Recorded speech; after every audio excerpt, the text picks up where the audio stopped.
started Buddhist teaching and Buddhist practice by going for refuge. And, you know, I like to think about going for refuge in a lot of different ways. And I like to think about I'd like to think about different facets and aspects of the three jewels. And one of the ways that I like to think about them is that they're like superheroes that are interceding on our behalf. And so I imagine kind of like the Wonder Twins or the, you know, Captain Planet, if anybody's seen the Captain Planet cartoons from decades past. And I think of them as like, I'm Buddha, I'm Dharma, I'm Sangha. And when our powers combine, we form the triple gem. And then then us, you know, trapped in samsara, we can say, oh yeah, the triple gem is here to save us from the nefarious samsara. Of course, you know, Dharma really only works when we apply it, you know. Although there are wonderful stories of bodhisattvas that are very much like superheroes, and they have superhero names, you know, like indestructible warrior and flaming head of wisdom and things like that. So you know, it's not hard to think of. And if you see the Tibetan tankas of them, they have these like wild outfits and they're brandishing all of these crazy implements. And so it's kind of, I like to think of them as like the Avengers, saving us from an invasion of demons. But of course, that's not, you know, there's a lot of that in like Vajrayana, but in the Mahayana and the Theravada, especially, like Buddhism is something that works because we put it into practice. And Buddha is not a savior figure. He's not someone who can like intercede and rescue us from whatever, you know, unfortunate thing is happening. Buddha is you know, is a scientist and a teacher and a psychologist and a philosopher who like laid out this system and then invites us to go through this system with him, this path, you know, the Noble Eightfold Path, and or the Lam Rim that was developed in Tibetan Buddhism. You know, we're in a Tibetan Buddhist center, and so the Lam Rim is the system presented in, especially by the Gelug school. But you know, Buddha said, like, here's like the sequence of things that you have to do. Here's the kinds of things you have to put into practice, and then discover these results for yourself. And in fact, Buddha specifically said in his lifetime, in the early sutras, Buddha said, don't take what I'm saying on faith.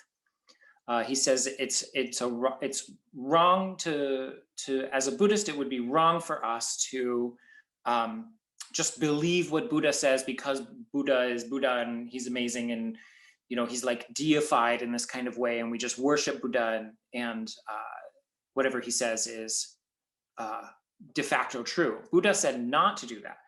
He said to test things out in your own experience and really only put things into practice if they are meaningful for you and in the way that they're meaningful for you. And he said, just as you wouldn't buy gold from a merchant without testing the gold to ensure that it's pure. And in the sutra, he talks about all of the different ways that you would test gold. You would scratch it to see if it's just a surface. You would melt it down to see if there's any impurities. He said, similarly, you should test the Dharma to see if it's real and if it's authentic and it's pure.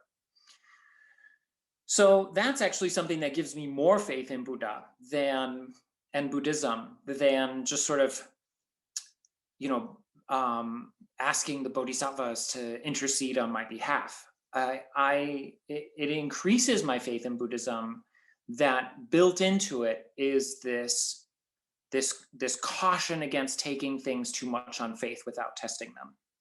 And also built into that is that Buddhism isn't something that you know, it's not something that you benefit from by just by merely listening to it or merely believing that it's true. It's something that you benefit from because you put it into practice. And so when I think of like going for refuge to the three jewels, I think of this kind of verifiability of Buddhism as something that gives me confidence in it. Dharma is something that is true because it's practical. It's true because it's useful. It's not necessarily true because it's the only way to look at the world that's meaningful. Buddhism doesn't really present itself that way, but it presents itself as true in that if you think of it about it deeply, if you learn it and think about it deeply and put the experiments into practice in your own consciousness, that you'll see results. You will receive benefits. And that's the refuge of Buddhism, right? We don't take refuge in the Buddha and that like he can rescue us. We take refuge in the Buddha in that the teachings inspire confidence because of their verifiability and their replicatability. I'm not quite sure what that word would be. Replicability, that sounds better. And so that's like when we have the Buddha, we go for refuge to the Buddha, but we also go to refuge to the Dharma. And the Dharma is this methodology that we can test. And we go for refuge to the Sangha because the Sangha is the generations of people who have been doing this for thousands of years and who can report back their own results. And so we have generation after generation of commentaries and reports and new philosophical systems that come out of the core Buddhist teachings. And those are all like people putting their own kind of spin on it. They're like, I put this into practice. Here's what I discovered. Here's what Buddha said. Here's what I experienced. And here's what I have to say about it. And then we have this massive, body of literature and living masters, living, experienced teachers who we can kind of compare our own notes with. And if we're having hangups, right? Which happens, it's possible to have unpleasant experiences in meditation, I mean, at the beginning, meditation is just kind of hard work to learn how to train your mind that way. But as you get along and you gain some skill with meditation, you run into parts of your mind that you don't want to deal with, and parts of your mind that are maybe really out of control because they haven't been examined in such a long time. It's possible to re-trigger traumatic memories in meditation and things like that. Meditation can be dangerous. It's not a panacea. But we have the Sangha, we have the Dharma, and we have the Sangha, and that we can say, okay, what am I encountering? What is this? I'm not the first person in the history of the world to discover this particular obstacle of meditation or Buddhist practice. And we can read how other people have dealt with these issues, and we can also talk to our own teachers and our spiritual friends, our community here in Diamond Light, where we have the opportunity to have discussion groups and ask questions and build a sort of filial trust and a filial bond that helps us navigate the challenges of samsara and the challenges of Buddhist practice. So those are things that I think of as those are refuges. Those are ways of taking refuge in the three jewels, the Buddha, Dharma, and Sangha. So we're in a course on karma. This is the third class. There's an outline, a handout with an outline and readings that are on the website, and we'll put that link in the chat. Let's not forget by the end of the class. And so we're following kind of a curriculum here, and we're in the third class, but if you're following along with the outline, we're still in class 2. And kinds of things we've already talked about so far is we're talking about what are different possible worldviews, what are different, a worldview is a way that we kind of implicitly see the world as working. And it's easy, at least I find it easy, to just sort of haphazardly have a sort of superstitious mishmash of worldviews. And you know, we you know, things are so complex, and Buddhism says this: karma is so vastly complex. The web of causality. When I say karma, in this context, I'm referring to the web of causality is so complex that it's impossible to comprehend the entire thing. It's impossible even to just take one thread of karma and follow it, you know, all the way along. And you know, we experience that in our own life without anybody having to explain karma to us, because you know, our own scientific worldview, you know, when we look out into outer space, it's like we can't even begin to wrap our mind around how vast the cosmos is. And we can't even begin to wrap our mind around how the billions of cells and microorganisms that live in just my body are working together. And why am I an individual when I'm clearly this elaborate colony of individuals that are somehow working together? Like, just trying to figure out my own body is beyond the comprehension, just because of the vast scope of the complexity. And so this is, you know, one of the things that we struggle with causation, and in particular with karma, because karma is saying, now expand that causation even further. We already experience causation in basic ways, like I'm thirsty, and when I drink water, it alleviates my thirst. Like, that's a cause and effect that I understand implicitly without even having to think about it. And Buddhism is asking us, the Buddhist view of karma is asking us to expand much, much greater scope, where even our thoughts, our intentions, our subtle feelings, things that we do that we're not even aware of, like the bugs that we step on when we walk down the street, or the bugs that we smash with our car when we're driving from our home to the grocery store. We're not even consciously aware of those things, but they're all impacting our karma.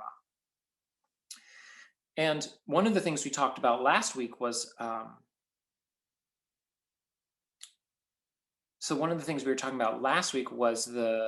10 misdeeds, the 10 main bad karmas, the 10 main ways to create bad karma. Killing, stealing, sexual misconduct being the 3 of body. Lying, divisive speech, harsh speech, and idle speech being the 4 negative actions of speech.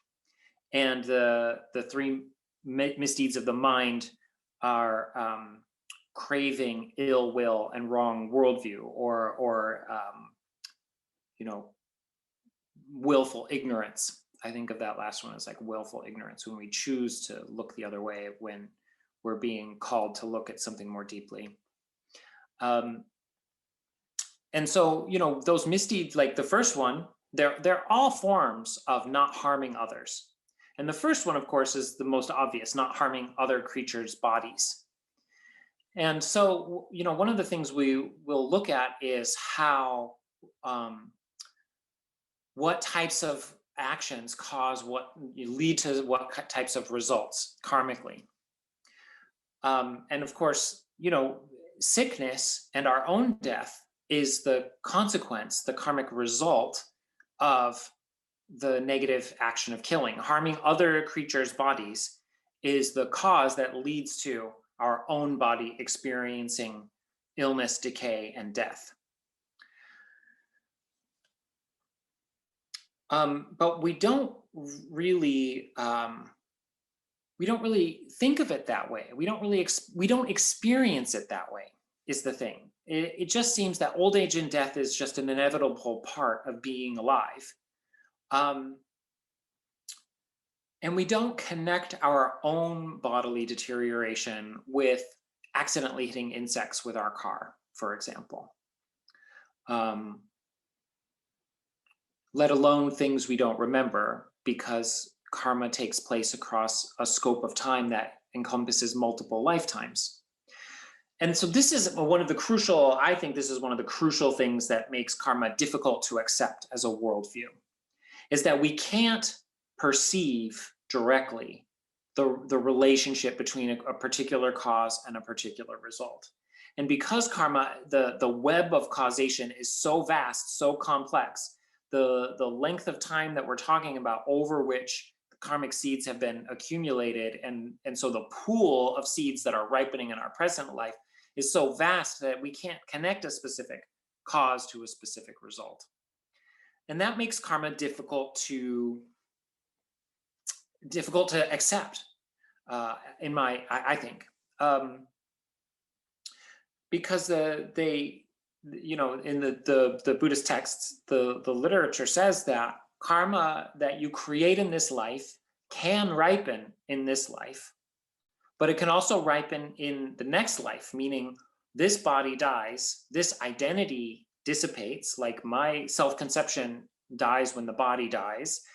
The flow of karma takes a new birth, a new life, a new type of life. Maybe it's a human being, maybe an animal or an insect, but Buddhism has all kinds of rebirths for every conceivable type of consciousness, up to, you know, pleasure realms and gods and demigods that live in paradises and whose lifespans are hundreds of billions of years.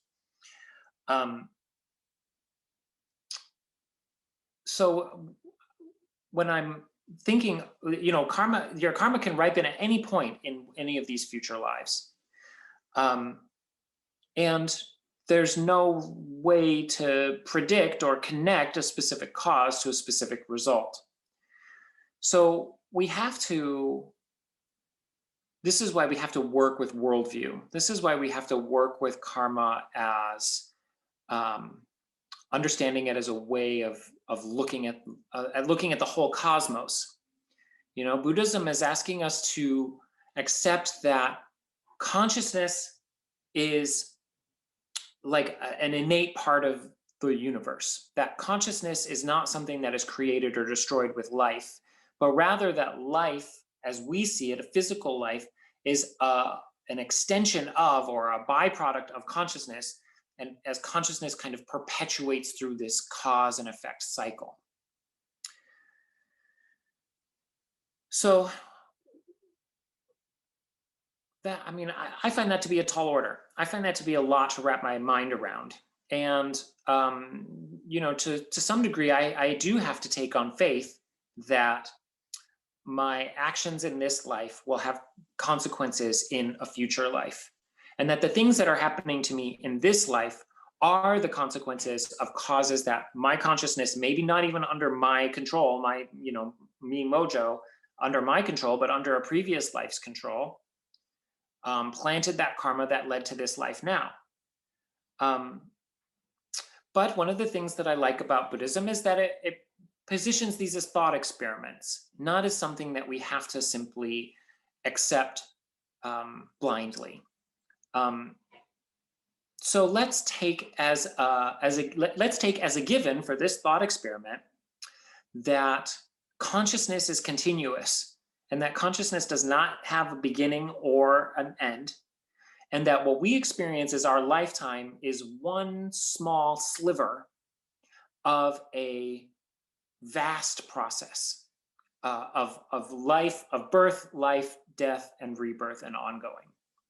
And that what we're experiencing in our life is the consequence of causes that were put into place by a previous person who tended this stream of consciousness. And that I'm tending this flow of karma, this mind stream, and I'm setting it up so that the future lives will also have good, good, beneficial, pleasant lives.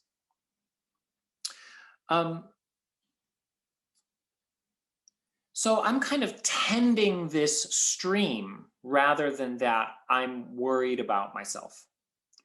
And that's I think that's a helpful way of thinking about this thought experiment, because the crucial teaching of karma is that what we're experiencing is the result of how we behaved towards others in the past. And so that's another thing we covered in a previous class was old karma, which is karma that was planted in the past ripening now as my experience, versus new karma, how I'm reacting to that experience is what's planting the seeds that's going to be the future old karma for another result.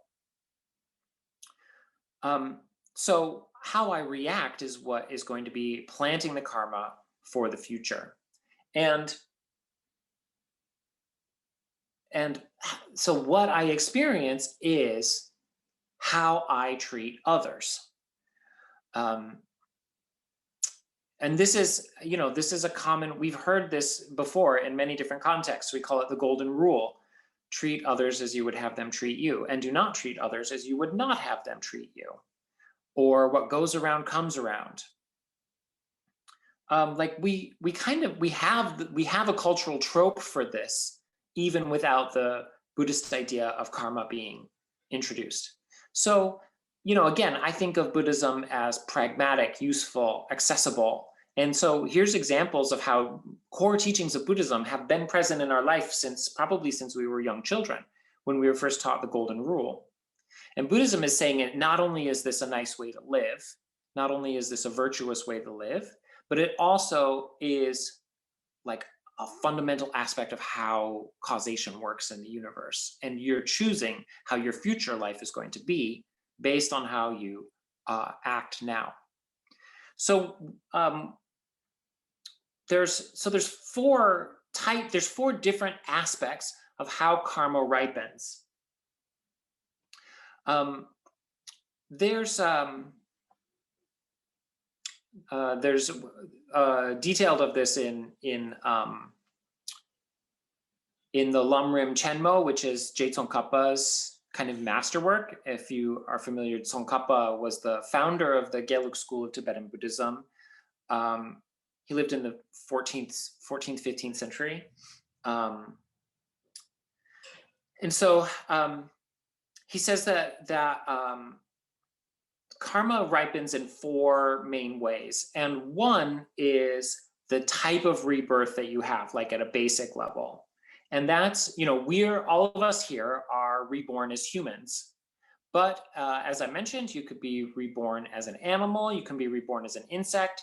And then there are the lower realms, like the hungry ghosts, which are like haunted beings that are dominated by craving and can never be satisfied. Buddhism says that you can be born in hell realms, either hot or cold realms, or extremely violent realms that are dominated by war and violence. And then there are realms that are more comfortable and more blissful than the human realm, like the God realm, which is basically like a permanent paradise vacation where everything that you could possibly want emerges immediately into your life. And then there's the demigods, or the asuras, who have just about everything that the gods do, but they're jealous of the gods that have a little bit more than them. So the asuras are always trying to steal from the asuras have everything, the demigods have everything they could want, but they're still trying to steal stuff from the gods because the gods have like a slightly shinier new car or whatever. And again, I think, the realms are described as births, but I think it's not very difficult for us to imagine them or see that there are people in our own world that are very much like this. There's a famous psychology book called In the Realm of Hungry Ghosts by Gabor Mate. And it's his first person account of working as a physician with addicts, drug addicts mostly, in Vancouver, Canada. And, the book is mostly about addiction and trauma, but in his title, he's very evocative, and he talks about the Buddhist realm of hungry ghosts, the birth of hungry ghosts. And he says, this is what you see on the streets with addicted people. And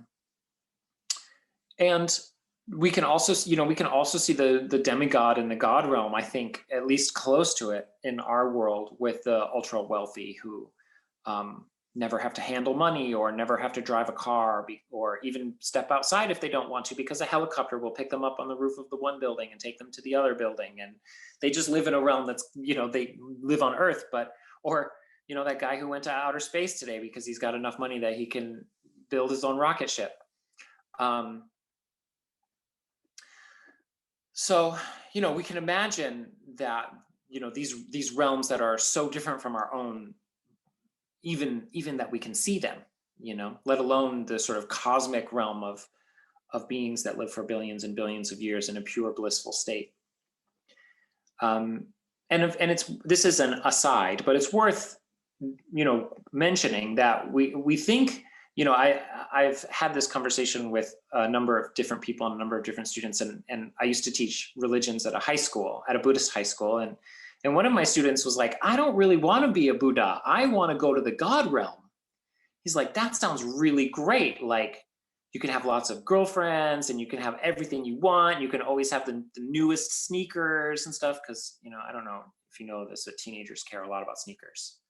And he's like, I'm trying to encourage them to like say, yeah, but you could be free of suffering forever if you work towards nirvana. And he's like, no, I'm going to take my chances in the God realm. And I was like, okay, I mean, that's a 15-year-old response to teachings on karma and rebirth. But the gods burn up all of their good karma. They use up all of the goodness in their life, in their mind stream, because they don't do anything for others. Everything is provided to them. Everything is super easy. They don't even see other beings in suffering, so they don't have any opportunities to help other people. But also they're so self-satisfied that they don't think about helping others. Everything is taken care of. And so what's happening in the God realms is that they are using up their storage of good karma, of virtuous karma, but they're not creating any new virtuous karma. And so when their lifespan eventually comes to an end, at the moment of rebirth, there's no good seeds to ripen to take them to a higher birth. And so it's said that gods fall all the way to the lowest hell, only because there's no place else for them to go, because there's no positive seeds to ripen. They've just it's like they got a big trust fund and they just burned through it, and then once it's gone, there's nothing more coming. It's all gone. So anyway, that's the first aspect of karma that ripens. What type of world you see yourself in, what type of body you see yourself having. I experience myself as having a human body as opposed to a dog or a cat body or an insect body. And so I'm in the human realm. The second aspect is the circumstances of your life. Because as I mentioned, there are many different types of human births. So you can have the karma to be reborn as a human, which is considered a higher rebirth. But you can have good or bad karma within your life as a human being. So the relative level of your health is an example of it's called finishing karma or consistent karma.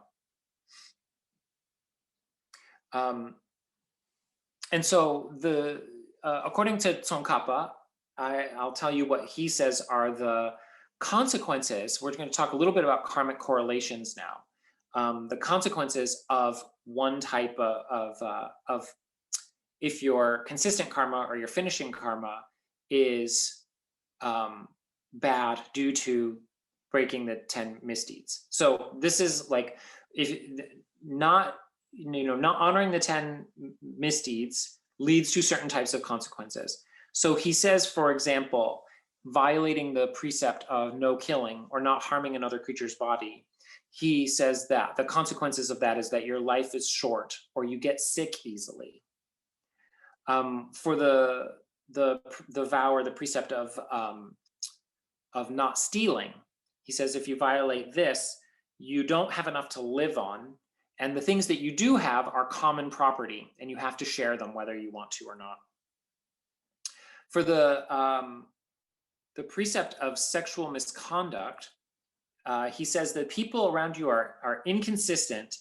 You have a lot of competition for your partner.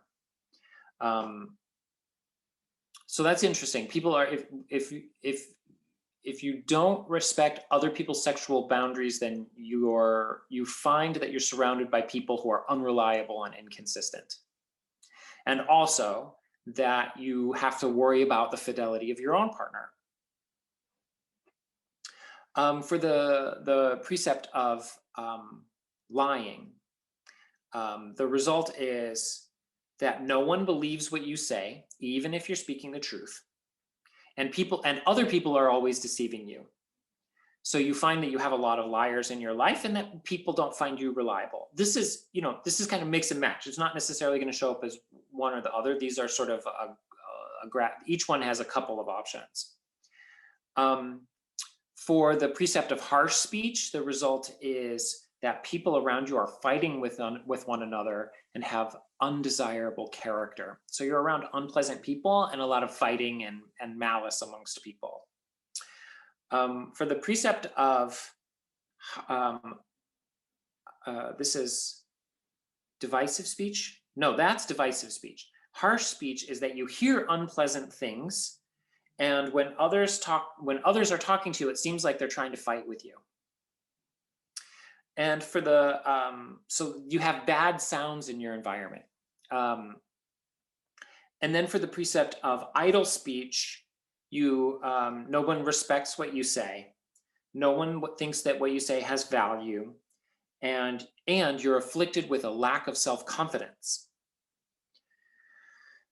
And then the last three are the non-virtuous acts of mind, the way that we think. And the first is covetousness or greed or desire. Is that your personality is dominated by desire and you're never satisfied with what you have. For the next is ill will, which is aversion or hatred or wanting to push things away from you. That precept is that you find yourself without help. You never find the help that you need. And also you are always hurting others and being hurt by others, intentionally or unintentionally. And the last one is wrong views or willful ignorance, as I like to call it. And that says you become a person who keeps harmful views, perspectives or ideologies that are dangerous and hurtful, or you become a deceitful person. Now, this list is helpful because we start to get a sense of how the actions that we're committing, the things that we're doing with our action, speech, and thoughts, what the types of results are going to be. So we get a sense of how karma is a refractory process. It's not that we kill an insect and then that results in us being murdered or something like that. It's more that there's, harming life leads to our lives being short and physically unpleasant, and on down the list. So, one of the ways that this can go is that we start to do what can be called karmic management. And we start to, oh, wait, I wanted to go through the rest of that list, but karmic management is important. So hopefully I'll come back to that. That's the second type. So that's the second type of karma. The first is the type of birth that we have. The second is the circumstances of our life. The third is called the action of the karma of action. And this is essentially habit. And I think this is, of the four, this is the easiest to understand. That when we do an action repeatedly, it becomes a habit and we keep doing that action. Another way of looking at it is that we become habituated to doing things a certain way. So, I don't know if you've ever had this experience, but like the first time you do something harmful, it's difficult and painful, but then it starts to become easy and maybe even fun. Like smoking cigarettes or shoplifting, God forbid any of us have ever done anything like that, but maybe it's something that you have a distant memory of doing something like this. But, these are, they're things that are difficult to start, but once we get into the habit of them, they're easy to continue. And so this is a type of karma. This is a type of the way that we are planting seeds leads to us planting more of a similar type of seed in the future. It's kind of self-replicating. And this is why cultivating good habits is really important, because the precepts, taking precepts to not break the 10 immediate misdeeds, the 10 misdeeds. Taking a precept is like saying, I'm going to watch out for this. I'm going to keep track of my ethics, of my ethical behavior, and I'm going to make a concerted effort to not do these things. And over time, it becomes, it can become a habit. And we get used to just not lying. We get used to not, smushing spiders when we see them in our house. And at first, when we see a spider in our house and it seems gross or scary, then we just react. But gradually we come to learn, like, oh no, that being's life is as valid as my life. And it's my responsibility to protect that creature's life. And then even if that impulse of like, ew, icky, pest comes up, we have the habit of saying, okay, how do I deal with this in a nonviolent way, in a non-harming way?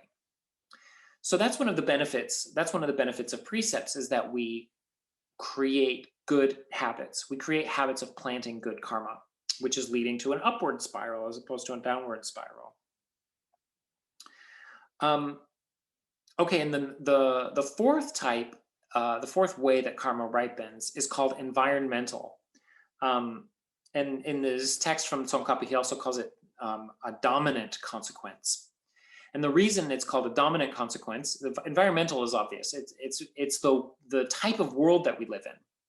So the previous one is the type of interactions that we have. When I read that list of finishing karma, your life is short and people deceive you and things like that.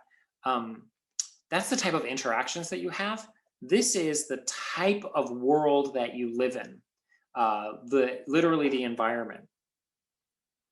And so I'll give you the examples that Tsongkhapa uses. And so he says the consequence of killing expresses itself as in the outer world as food, drink, and medicine have little power. The food has little nutritional value. The medicines are weak. If you get sick and you try to take medicine, the medicine isn't helpful. He says that the food and drink and medicine that you have are low quality. You can't get high quality medicine or food, or the food is hard to digest, or the food itself causes illness. I think of this as things like junk food and highly processed food that doesn't have a lot of nutritional value. It has a lot of calories, but it doesn't have a lot of nutrition. And he says another consequence is that you don't see the beings in your world living long lives. So one is that our own body is weak or illness prone. Another is that we look out in the world and we see other people who are weak or have weak bodies or are sick or illness prone. When he says that the consequence of stealing, the environmental consequence of stealing, is that food is hard to acquire. Possessions are, the things that you need are hard to acquire. Also that there are droughts and floods, that the weather comes at the wrong time, and as a result, the crops don't grow. A lot of his examples are agriculture examples, because of course he lived in the 14th, 15th century, and of course, people in those days depended very much on the crops, and it's easy for us to lose sight of that when our food comes from the grocery store, or we can just call somebody on the phone and they'll like bring hot food to our house. Back in Tsongkhapa's day, they had to grow food if they wanted to eat. So he talks a lot about how the karmic consequences are how our food doesn't grow very well. He says the result of sexual misconduct is that there are open latrines, and that the sewage and waste disposal isn't working properly, so you encounter a lot of feces and urine in your environment. Things are dirty and hard to clean, and everything stinks. That's what Tsongkhapa says. He says, as a consequence of lying, when you try to cooperate with other people, it takes a lot of work, and in the end, the work doesn't produce results. The projects fail. Or you encounter people who are trying to cheat one another, or people are afraid and fearful of being cheated. Divisive talk. He says the ground is uneven and it's difficult to travel. There are lots of oh, am I in the right one? Yeah, difficult is travel is difficult, and when you're traveling, there's a lot of things to be afraid of. Traveling is fearful. Because of harsh speech, he says there are things like plants with thorns on them or broken glass on the ground. There are no streams or springs or lakes. The earth is parched. And again, he says fear. There are many things to fear. Because of idle talk, meaningless speech, food grows at the wrong time. And I find this one interesting. Food seems ripe, but it's not ripe. So things seem, as a result of idle speech, things seem like they're good, but when you harvest them and try to use them, they're not good. And he also says there are no parks, no pools, and no places to take leisure. So we kind of are, by wasting time with speech, we are creating a situation where we don't have leisure in the future. The world is set up that there's not a lot of places to relax. The consequence of covetousness, of greed, of desire, is that every good thing that you find starts to deteriorate rapidly once you acquire it. Things get worse and not better. And he just says things kind of continuously degrade and deteriorate. Because of ill will or hatred or aversion, he says the world is chaotic. Oh, this one's interesting. He says where diseases spread rampantly. Uh-oh. I feel implicated. Where there's evil everywhere and conflict, fear from armies of other nations, dangerous animals, and snakes and insects. Also, you live in a place where there's a high crime rate, thieves, especially theft. And then, last but not least, because you have held wrong views, you live in a place where any source of happiness is disappearing from the earth. Where a place where people get things backwards, where people think that things that are bad are actually good. And people think that things that are impure are actually pure. He says, a world where there is no place to go, no one to help, and nothing to protect you. So I know that's all kind of dreary, but this is an important aspect of studying karma. This is called karmic correlations, where we are wanting to understand. At least this, again, this is a thought experiment. We're like trying to expand the scope of our understanding about the relationship between cause and effect, and how do we begin to navigate this environment even though we can't with our own senses see the direct link between a cause and effect, because there's this gap in time between them. And sometimes this vast gap in time. And so we start to work with that by looking at, okay, what are the misdeeds and what are the consequences of those misdeeds? And then we can start, here's where we start to get some tools that we can use, right? Um, and so if I don't want those results in the future, I need to not create the karma for those in the present. That's why this presentation kind of focuses more on the negative, where it's like, well, we're trying to avoid disaster. So we want to avoid creating the causes for disaster now. But then conversely, we want to have pleasant things in the future. So we plant the seeds for having pleasant things in the future now. Now, there's an approach to this that I've heard called karmic management, and karmic management is, I'm okay with this as a thought experiment, but I think it's a slippery slope to take it too seriously. Karmic management is saying whatever you want, you can have. You can have whatever you want. You want to be rich, you want to have a new car, you want to have a great relationship, you can have it all. You just have to work the karmic system. So if you want to be rich, you have to be generous.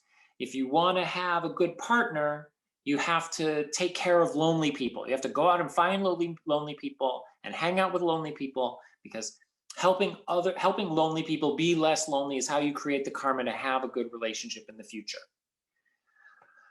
And that's an interesting thought experiment. Like, can we work the karmic system to get what we want? But I think I think why that works as a thought experiment is because it kind of appeals to our sort of base desires, right? We're in this kind of samsaric situation where I am concerned about where the money is going to come from. Like, I do depend on that, and that's not going to go away unless I join a monastery, which I'm disinclined to do. But even monasteries have to worry about where the money is going to come from. Monasteries have an economics, they have to worry about money too. So it's not like being a monk or a nun necessarily evades this. But it appeals to that I could become wealthy. I could solve my money problems by being generous, and that appeals to something that's an immediate need. But that's sort of a way of like getting your foot in the door so that you start being generous, so that you create the good karma, the virtuous karma that's going to lead to positive rebirths and hopefully accelerate your path towards enlightenment, towards favorable rebirths and heading towards nirvana. The space in your life, the time and space in your life to practice dharma consistently enough to see real results. And so it's sort of, this is called skillful means in Buddhism, which is where you teach something provisionally that's not 100% true, but it helps people along the way. So karmic management might be a cool tool for you. What do I want to see in my future life? Like, this is cool. We kind of get to fantasize. Well, I want this and this and this, and you can kind of make a list, and then you can reverse engineer it and say, well, okay, these are the things that I want, then this is the type of karma that I need to be creating. And then that gives you a motivation for doing virtuous things. There, it's a little tainted because your motivation is selfishness, but it's still getting the ball rolling in the right direction. And it starts to establish those habits and things like this, which is this upward spiral. But I think it's a little, it can be dangerous if we take karmic management too literally, and we start thinking like, I'm giving, $1 to every person that I see on the side of the road holding a cardboard sign, because someday I'm going to get to build a rocket ship and fly to outer space. That would be not a good motivation. So this is, this is the kind of the picture of karmic correlation that helps us start to work with how we can understand karma in our own life. Another thought experiment is to think about the life that you have now and list all of the good and bad things that are happening. And then reverse engineer and say, okay, somebody else in a past life planted that karma so I could have this now. And some of the things that are on the short list is like, I, for one, live in a comfortable and beautiful and relatively safe home. There's some risk of fire danger where I live. And so there's a little bit of fear, but for the most part, my home is safe and comfortable and happy. I don't have problems acquiring food, and I can acquire good quality food. Most of the people in my life are kind to me and are working, working in my favor. They care about me and they help me. Um, my body is relatively healthy and strong. Um, these are all things that if you have that incoherent worldview, I can say, well, my body is healthy and strong because I eat right and work out. Well, karma would say, well, okay, that's part of it, but actually a bigger part of it is that, the seeds of protecting life, the seeds of sexual ethics, the seeds of not taking things that aren't given to you, those that were planted in the past, that's the real reason that I have a roof over my head and all of the things that I need and the food that I need. It was somebody else's generosity that planted the karma that leads to the wonderful life that I have now. And similarly, not everything is going well. Tsongkhapa specifically says, like, watch out for, diseases and epidemics and plagues. And it's like, okay, well, it's not going to be all good karma. There's some good karma that ripens and some negative karma that ripens. But what I can choose to do is be grateful for those things that I have now. Recognize that those were put into causes that were not under my control, probably. But I can choose to respond to the good things by reinvesting that good karma, by being generous, by studying Dharma and practicing spirituality, by taking care of other people in my life, by being patient and kind. And I can respond to the negative things in my life by not, reacting by replanting that karma. When somebody cuts me off in traffic, I can apply patience instead of anger to that situation. When something unfortunate happens and I lose my job, or somebody hurts my feelings, I can respond to those things with some wisdom and say, okay, well, this hurts and I have this tendency to react, but I want to plant good karma here, so I'm going to react in a positive way, in a constructive way. It's not probably going to fix the situation in the short term, right? But it may fix the situation in the short term, it may not. But what it does do is plants the karma that is cultivating a positive future. Maybe your own future, maybe a future rebirth as this mind stream continues on through, infinite time, perhaps. And so that gives us some tools to work with for kind of understanding how karma is working and how we can use it to make choices about how we want to live.